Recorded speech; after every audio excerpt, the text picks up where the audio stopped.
two of the core credit cards from Chase Bank, the Freedom and the Freedom Unlimited card, recently got some significant boosts to their new card member agreement. So if you're looking for a new credit card and you don't already have either of these two credit cards, then now is the time to strike, because these new benefits are rather ridiculous in my opinion, especially for no annual fee credit cards like both of these are. Hi everyone, my name's Ben and this channel is dedicated to all things credit related, helping you improve your credit score and find the perfect credit cards for you. Now, in this video, we're going to be talking about the Freedom and the Freedom Unlimited card. And the first thing is, as with any Chase credit card, you first have to be able to actually get approved for these cards. Chase has something known as the 524 rule. So if you have opened and been approved for more than 5 credit cards within the last 24 months, Chase is automatically going to decline you for these credit cards. In addition, while credit scores are going to vary depending on your income and other qualifications that you have, it's recommended that you have at least sort of the mid 600s or higher in order to have a reasonable chance of getting approved for either of these two credit cards. Now, for those of you guys that don't know the differences between the Freedom and the Freedom Unlimited cards from Chase, we'll briefly go and talk a little bit about that. Now, as their name implies, obviously these two cards are relatively similar in nature in a lot of different ways. First and foremost, they are going to be zero annual fee credit cards, so it doesn't cost you anything to own these cards. And they're both typically going to have the same interest rates and the same introductory offers and all that kind of stuff. So currently they're offering 15 months at 0% APR. So if you are somebody that has been negatively impacted by coronavirus financially speaking, either of these two credit cards are going to offer you 15 months of 0% interest on any new purchases that you make. And while I never typically recommend carrying a balance forward from month to month because of the high interest rates, in this case you're not getting charged any interest for the first 15 months. So it might be a good deal if you're struggling financially. It'll give you 15 months to try to get back on your feet. Next up, both of these credit cards have the same introductory offer. So if you spend at least $500 within the first 3 months of opening either of these two cards, you're going to get $200 in cash back. Now, technically you're not going to get $200 in cash back. Technically you're getting points. You're going to be getting 20,000 Chase Ultimate Rewards points. Now, the good news is, at a minimum, these Ultimate Rewards points are valued at 1 cent per point. So 20,000 points is directly redeemable for $200 in statement credit or cash back. Now, the nice thing though about Chase Ultimate Rewards points is it's very easy to transfer these points into other loyalty programs such as airline or hotel programs. And when you do this, oftentimes you can get significantly better than just 1 cent per point worth of value. But for the sake of argument, we're just going to go straight with the cash back 1% for the calculations used in this video. But right off the bat, if you spend $500 and get $200 in cash back, you're already getting at least a 40% cash back rewards. So you're getting 40% of what you spent back. Now, where these two cards differ, the Freedom and the Freedom Unlimited card, is with the Chase Freedom card, this is going to be a 5% rotating category type of a system. So basically the way it works is every 3 months, so for example, January, February, March, etc., there's going to be a new category. And as long as you use this credit card within this particular category, you will earn 5 points per dollar that you spend. Now, these categories, like I said, they change every 3 months and they change from year to year. So you never necessarily know what you're going to get until it comes time. But historically for this year, we've had things like 5% cash back on things like gas, streaming services. We've had grocery stores, we've had gym memberships, and currently for the current quarter, we're looking at 5% back for things like Amazon.com and Whole Foods markets. Now, they haven't come out with the 5% category for the holiday season, but typically, if it's anything like I've seen the last few years, it's probably going to be something to do with online purchases. So probably things like Amazon and eBay and things where you might be doing some Christmas shopping, that kind of thing. Now, some people like these rotating category cards and some people hate them. If you're one of the people that likes them, then these 5x points that you're getting is hands down going to be the best rewards credit card for that particular category.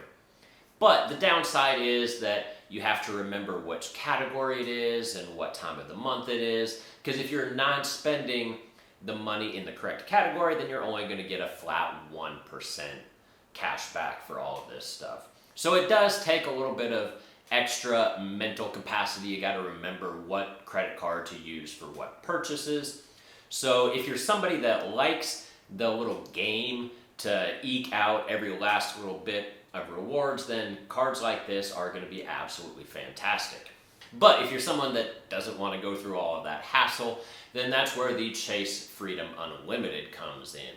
So instead of these rotating categories where you're going to get the 5% cash back and all that kind of stuff, the Chase Freedom Unlimited is just a flat 1.5% cash back on all purchases. But as far as cash back goes, 1.5% cash back isn't necessarily all that great when you consider other cards like the Citibank Double Cash, the Fidelity Visa credit card, or the PayPal MasterCard that are going to offer 2% cash back on all purchases. But like I said, instead of actual cash back, these Chase cards are earning ultimate rewards points. So if you're going to transfer them to outside partners, you can still get pretty good value out of it. But if you're going to do straight cash back, then there's probably better cards on the market for cash back as opposed to a flat 1.5% on everything. So that's what these cards were. Now, the new benefit that is going to apply to both of these credit cards is that for new card members, so sorry if you're already an existing member, you do not get these benefits, but for new members, both of these cards are going to offer a massive 5% cash back on all grocery purchases up to $12,000 per year in spend for that first year.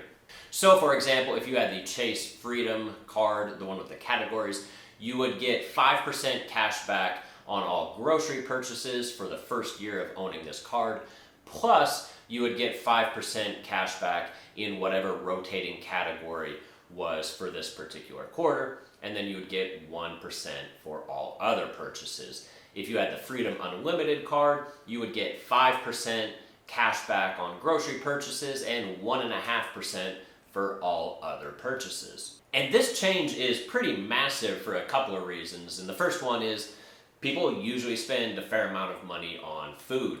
So this is going to be one of the higher spending categories to begin with. And 5% cash back is, like I said, hands down the best that you're going to get, especially for a zero annual fee credit card. Now this 5% cash back is capped to $12,000 within that first year, but it's highly unlikely that you're going to be spending more than $12,000 in groceries per year anyway. That translates into about $1,000 a month, and a family of four, I still don't see you spending more than $1,000 in groceries a month. So you're probably going to be all right, even though this is technically capped at $12,000 per year. But if you spend the full $12,000 per year, then at 5% cash back, you're essentially getting an extra $600 in cash back. Now, when you put that on top of the $200 sign-up bonus that you're going to get for spending $500 within the first 3 months, that means your initial sign-up bonus is essentially $800 for the first year. But if you have a few of the slightly more premium Chase credit cards, you can actually get some additional value when you redeem these points on their Chase portal. So something like the Chase Sapphire Preferred might get you an extra 25% bonus when redeeming on the portal, or the Chase Sapphire Reserve is going to get you an extra 50% boost when you're redeeming on this portal. So that $600 in value quickly turns into $900 in value when you're redeeming these points on the portal. And like I said, getting 5% cash back on all grocery purchases is going to put this credit card best in class when it comes to buying groceries. About its closest competitor is going to be the American Express Blue Cash Preferred credit card. That's going to offer 6% cash back, but it's going to be capped at only $6,000 per year in spend. So it's relatively easy for a family of 4 to go over that cap, in which case you're only earning 1% cash back instead. In addition, that American Express card has a $95 annual fee. So no matter how you look at it, this Chase Freedom or Freedom Unlimited card is going to hands down beat that American Express card when it comes to buying groceries, at least for that first year. So this new and improved introductory offer from Chase is pretty fantastic. I think most people should take advantage of it if you can qualify for it.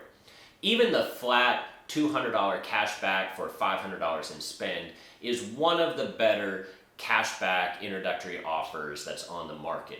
Typically, $500 spend credit cards have about $150, give or take, in cashbacks. You're already getting an above average cashback introductory bonus to begin with, but this 5% in groceries for the first year puts either of these two cards way over the top. However, if you're somebody that's looking to get a lot of different credit cards within the next couple of years, you're looking to really churn these credit cards and sign up for new credit cards all the time so you can get these introductory bonuses, then that means that you're going to need to spend a fair amount of money on all of these new credit cards. So you're probably not going to be using old credit cards to hit these 5% categories, because you're going to need all of that spend to hit the minimum spend requirements on new cards that you're going to be getting. So if you're thinking that you're going to be applying for many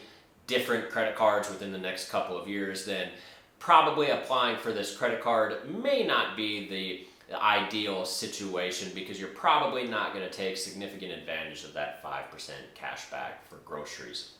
But if you're like most people, where you're just going to have a couple of different credit cards based on what it is that you're purchasing, then getting either of these two credit cards is going to provide you significant value. Like I said, it could easily provide you $600 in cash back just in groceries during that first year, as well as the $200 introductory sign-up bonus. And from Chase's perspective, this sort of makes sense that these additional perks are not geared towards people that are trying to churn and go through as many credit cards as they can. Realistically, it goes hand in hand with their 524 rule, where Chase is looking for more long-term, loyal customers, as opposed to somebody that's just going to apply for the card, use it for a couple months to get that bonus, and then throw it in a drawer and never use it again. Sort of those people that are trying to game the system. So that's going to wrap it up for us today, folks. Why the two Chase Freedom credit cards are of significant value for new card members at this time, with that massive 5% cash back for the first year in all grocery purchases. If you found this video useful, be sure to subscribe, leave a comment. I love hearing from you guys. And as always, I'll see you all again next week. Thanks.